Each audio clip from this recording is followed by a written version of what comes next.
Bruxisme, un trouble psychosomatique. Dans cet article, nous allons vous en dire plus sur ce trouble psychosomatique qui vaut la peine d'être analysé. Que savoir sur le bruxisme?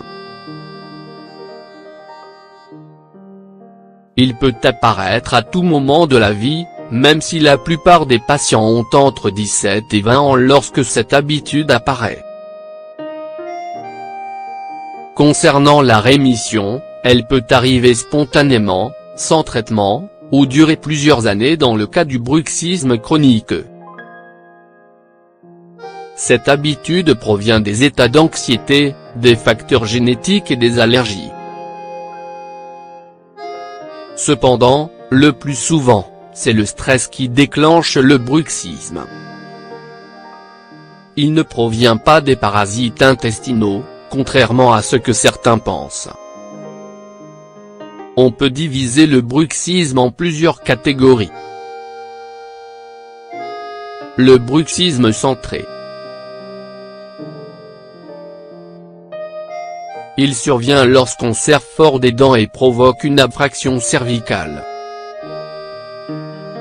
Les dents les plus touchées sont les prémolaires et l'un des symptômes les plus fréquents est la céphalée de tension. Le bruxisme excentré.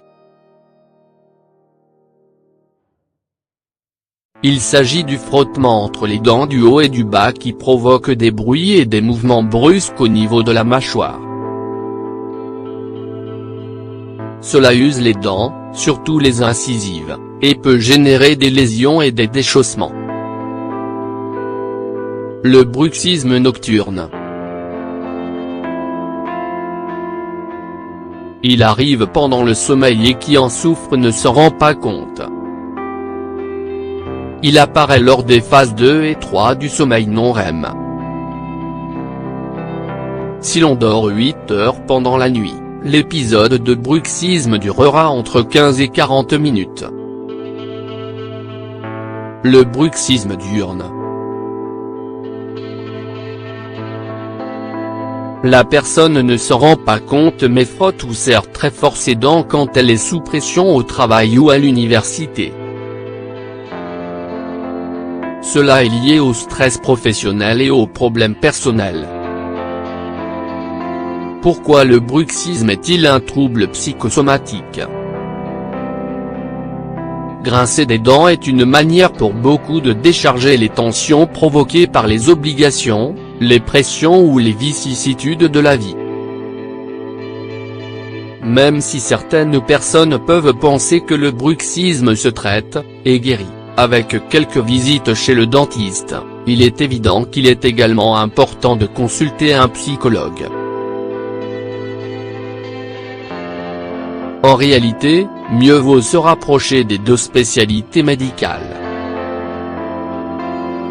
L'odontologue se chargera de soigner ou de traiter les dents usées ou cassées, alors que le thérapeute essayera de trouver la raison de l'apparition de cette habitude. Pour cela, il faut mettre l'accent, bien sûr, sur les situations de stress, d'anxiété ou d'inquiétude que le patient peut traverser. La personne qui en souffre n'est pas consciente de cette habitude, ni des causes qui la provoquent. Le bruxisme est considéré comme un trouble psychosomatique et parfois, le diagnostic est simple mais le traitement, compliqué.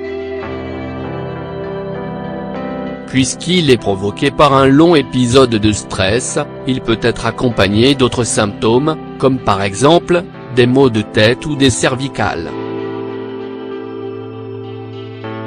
À l'Université du Chili, des recherches ont été faites sur l'incidence du bruxisme dans la vie d'une personne.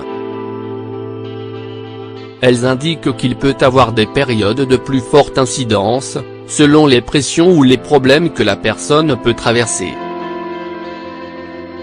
La bonne nouvelle est qu'une fois qu'il est détecté par un proche ou un ami qui entend le grincement des dents, ou par la personne même, il peut se traiter avec des séances chez un psychologue. Cette thérapie permettra de mettre des mots sur les craintes et les inquiétudes qui touchent le patient, de travailler dessus pour qu'elles n'influent pas trop sur le quotidien et d'éviter qu'elles ne déclenchent du bruxisme. Traitement et prévention du bruxisme. Dans ce traitement global ou multidisciplinaire pour réduire les conséquences du bruxisme, on trouve le traitement odontologique. Avec un ajustement occlusal ou une gouttière qui imite le modèle de mâchoire souhaité.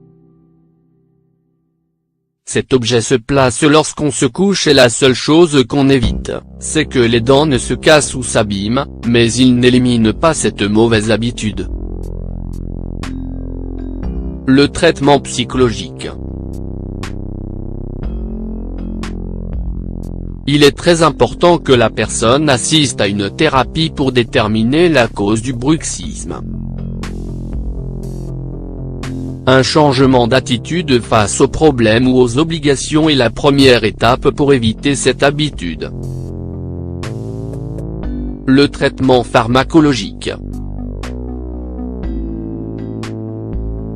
Dans les cas de bruxisme et de stress extrême, les médecins utilisent des tranquillisants ou des relaxants musculaires, ainsi que des anxiolytiques. Le traitement physique. Quand les gênes faciales dues au serrement des dents sont trop douloureuses, le thérapeute peut proposer des massages ou des techniques de détente du cou et de la tête. C'est un autre traitement palliatif, mais non préventif ni réducteur du bruxisme. Le traitement par l'acupuncture. La thérapie qui utilise de petites aiguilles pour améliorer certaines émotions peut servir à détendre le patient et éviter qu'il ne grince des dents la nuit. Le traitement par la relaxation.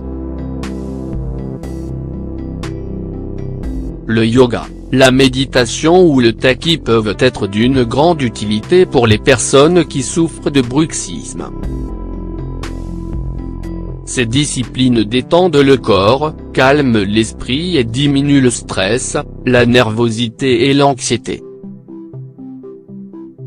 Pour finir, pour prévenir de nouveaux épisodes de frottement ou de pression des dents, on peut pratiquer du sport pour permettre un sommeil plus profond. Faire des siestes pendant les après-midi. Faire des activités récréatives, comme écouter de la musique ou lire avant de dormir. Diminuer sa consommation de caféine. Prendre des bains relaxants le soir. Appliquer de la chaleur humide sur le visage et le cou.